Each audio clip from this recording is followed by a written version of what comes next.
সুদ সহ অক্ষয়কে পারিশ্রমিক ফিরিয়ে দিলেন পরেশ রাওয়াল। হেরাফেরি 3 থেকে সরে দাঁড়ানোর সিদ্ধান্ত অনর প্রবীণ অভিনেতা পরেশ রাওয়াল 15% সুদ সমেত সাইনিং অ্যামাউন্টও ফিরিয়ে দিয়েছেন তিনি। এই সিনেমায় অভিনয়ের জন্য পারিশ্রমিক হিসেবে 15 কোটি টাকা পেতেন পরেশ রাওয়াল। মাঝপথে বেরিয়ে যাওয়ার আইনে প্যাচেও পড়তে হয়েছে তাকে। এরপরেই পারিশ্রমিক ফিরিয়ে দেন এই অভিনেতা।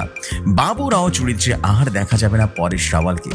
এই কথার খোলাসা হতেই মন বেঁকেছে অজস্র দর্শকদের। কয়েকদিন আগে এক সাক্ষাৎকারে পরেশ রাওয়াল জানান, নির্মাতাদের সঙ্গে মতের অমিলের কারণে হেরাফেরি 3 থেকে একদম সরে দাঁড়িয়েছেন তিনি।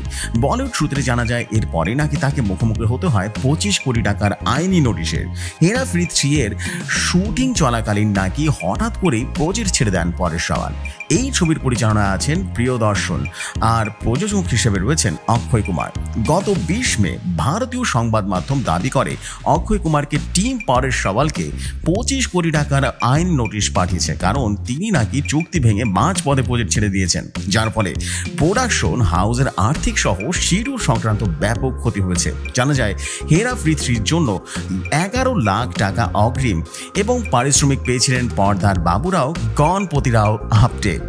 সেই টাকায় 15% সুদ সহ ফিরিয়ে দিয়েছেন।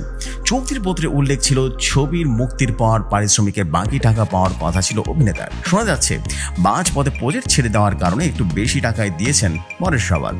পরেশ রাওয়ালের এই সিদ্ধান্তের পর হেরাফেরি টিমের প্রতিক্রিয়া কী ছিল? সুনীল শেঠি বলেন, এটা একটা বড় সড় ধাক্কা ছিল। আমি আমার ছেলে মেয়ে আথিয়া এবং আহান কাছ থেকে রীতিমতো প্রথম শুনি, আমরা কিছুই জানতাম না। পরিচালক প্রিয়দর্শন জানান, আমরা পরেশ রাওয়ালকে নিয়ে একটা প্রোমো শুট করেছি, হঠাৎ করে তিনি যোগাযোগ বন্ধ করে দেন। আমরা মিডিয়ার মাধ্যমে ব্যাপারটা জানতে পারি। নস্টালজিয়াম মোরা 3টা নামে রাজু, অক্ষয় এবং ঘনশ্যাম বা সুনীল শেঠি আর বাবুরাও পরেশ রাওয়াল পর্দায় একসঙ্গে এলে দর্শকদের হাসি থামাতেই চায় না।